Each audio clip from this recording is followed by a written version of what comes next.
People often see the big moments, the summit, the climb, the risk, but what you don't see is everything around it. The routines, the training, the quiet hours that build the foundation. Today, I'm taking you with me for 24 hours to show you what my life as an alpinist actually looks like. Because the performance on the mountain starts long before the climb. No oxygen, no Sherpa support. In winter, when winds reach 250 kilometers per hour. When Everest feels like 9,136 meters. Alone on the difficult West Ridge. This is about redefining what's possible. This is Jost Kobusch's Everest. When I wake up in the morning, I try to follow something very simple, my natural rhythm. Most days, I wake up with the light. I don't jump out of bed immediately. I let the body wake up slowly. All right. Every morning I take my supplements and also make sure I never switch on the lights above. I always switch on the lights below me to like mimic the sunrise. I'm taking omega-3, I take that every day. Some collagen, probiotics, some creatine. And since it's Sunday today, I take vitamin D. But to take a high dosage, which I take only once per week. And that vitamin D goes really well together with some magnesium. Then I have a cold shower every morning. And after that I do a few physio exercises, just routines. I've learned that when you respect your circadian rhythm, everything else during the day becomes easier. Energy levels, focus, recovery, even sleep later at night. People sometimes ask why I repeat the same thing every morning. Well, for me the answer is simple. Routines remove decisions. You don't need to think about what to do, you just do it. And at the same time, they create rhythm. Your body understands, okay, it's morning, we're starting the system now. The exercises that I do, they are mainly focusing on mobility, especially on areas where I've had injuries, like my back, or in this case, also my right shoulder. So I start the day with focusing on those challenging areas on my body. This is where the magic happens. I have the same breakfast every morning. That makes my life way simpler. Starts with putting some chia seeds. Then I crush them. Add some vitamins, minerals, some brown rice protein,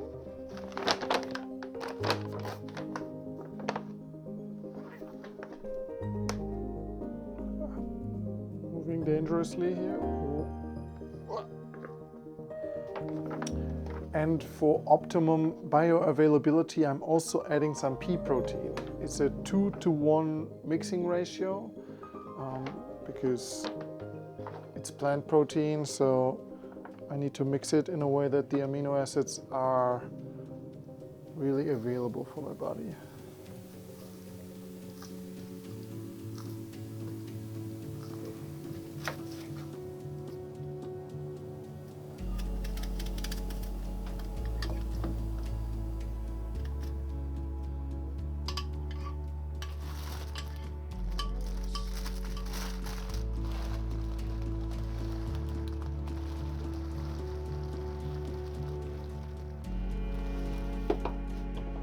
I don't have caffeine right away in the morning, so when I get up I have this instead. It's not really coffee, it's a coffee alternative with 0 caffeine, because I believe that when you're getting up and the sun comes up, you're like already so full of energy. If you add caffeine, it's like overkill, for me at least.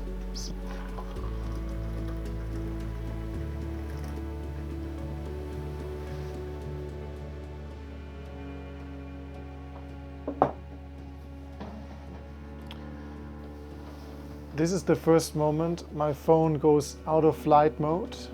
Before that, I'm actually not reachable. And I'm not going straight to Instagram or checking messages. I'm going straight to my Duolingo to practice my French. Hi Duo. Zari et Lily sont au lycée. Lily, c'est horrible. Je ne trouve pas mon journal. Oui, je dois trouver mon journal. Ok, oui, mais... 147 days in a row. Let's go. Apart from Duolingo, I also check my sleep data every morning. And in case it's not good, I'm always asking myself, why is that? How can I make it better? Because ultimately, good sleep is one of the greatest tools. And tonight it was 81, which is not so good because I worked pretty late yesterday. But I'm making sure that it's at least 80 usually. So I slept 7 hours and 23 minutes, but my ideal is 8 hours and 30.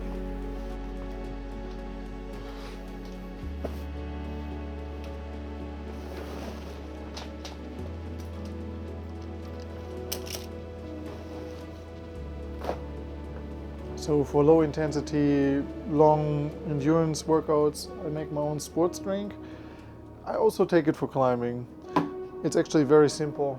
It's a slow carb sugar, isomaltulose. This sugar doesn't affect the insulin level much.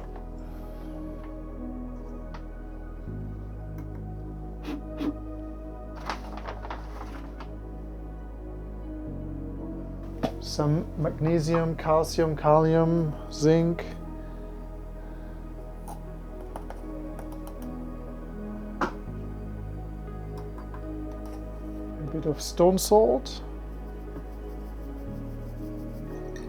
And lemon juice.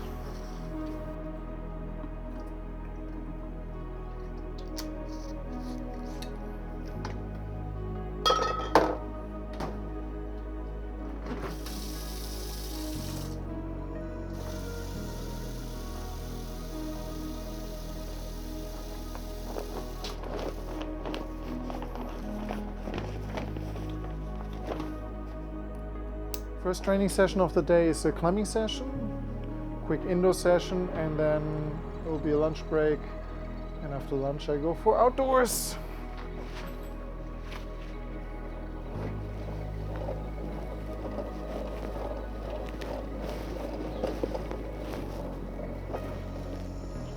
My climbing partner didn't really sleep well, so canceled the session today. That means I'm going first for a ski tour. I'm right now focusing on getting some elevation gain, going a bit higher up, where snow conditions are still good, and then I will have a session with another climbing partner later. I mean, my days are having a schedule, but sometimes I do need mountain partners, and I need to adjust. But after breakfast, the first training session usually starts. What exactly that training looks like depends a lot on the session. In winter I spend a lot of time ski touring, moving uphill with skins on the skis. In summer it's more on foot, fast mountaineering, long approaches, sometimes trail running. The most important thing for me is gaining vertical meters and spending a lot of time moving into the mountains on my feet. And the closer I get to a specific goal or expedition, the more specific my training becomes. The training starts to resemble the actual event even more and more. When I was younger, I trained a lot with heart rate zones and numbers, trying to understand what my body was doing. And that was important, but nowadays I can mostly feel it. I know when I'm crossing the aerobic threshold and when I'm pushing into anaerobic work. And that's actually way more accurate than your heart rate, but you need to develop that feeling. About 90% of my training is aerobic, zone 2 endurance work. That's called polarized training. Only about 10% is really hard anaerobic effort, because in the end, I'm preparing for an ultra endurance event. Long days, long efforts, steady movement.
While mountaineering, I was always looking for a very light pole, so I used to use the trail running ones that you could clip in, that were like easy to transfer the load from your hand right into the pole.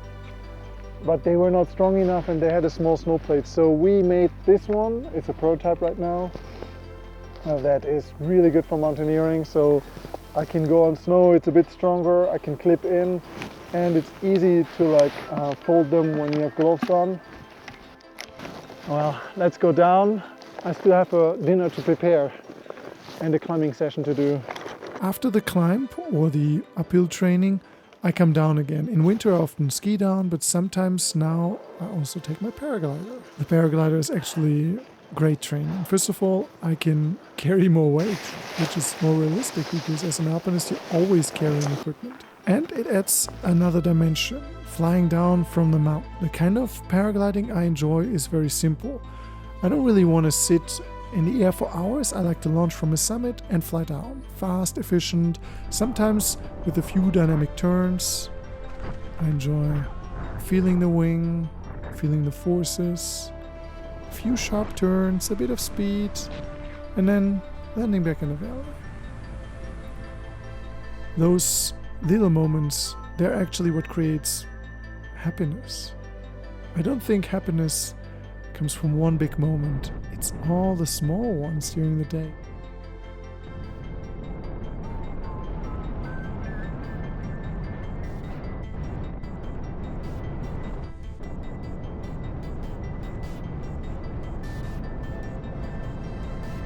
Before every climbing session, I do a specific warm-up for my shoulders, especially since I dislocated my right shoulder not too long ago. I go through 3 sets of exercises 3 times. Before I start climbing, I always go through a very specific warm-up routine. A while ago I dislocated my right shoulder while crack climbing on Grand Capucin, so since then I'm very careful with warming up the shoulders properly.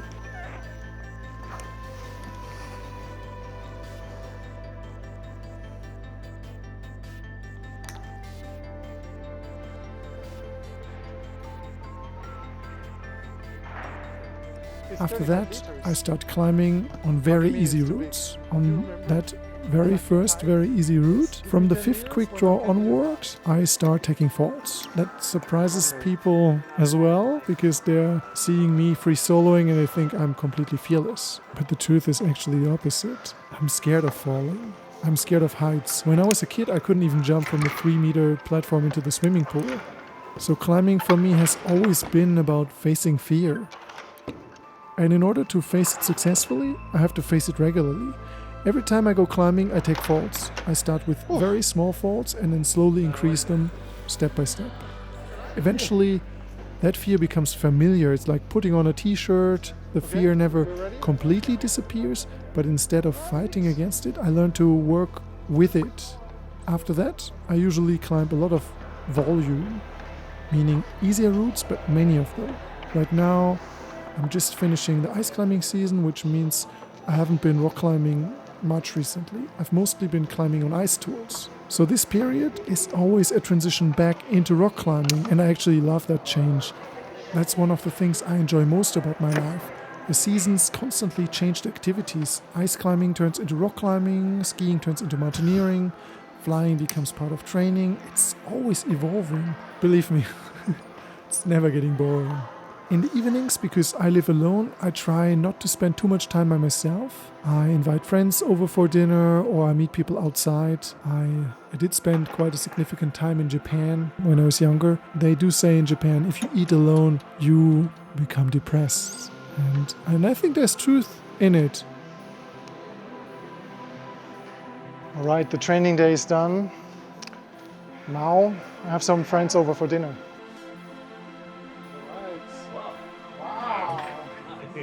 I don't think we'll be hungry. I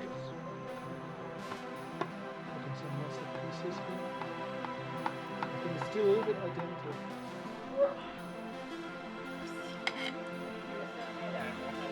Having a support network is incredibly important. Yes, I climb solo sometimes, but that doesn't mean I'm a lone wolf. Most of my life actually happens together with other people. And that, in the end, is really the beauty of it, because a life well lived is a life shared.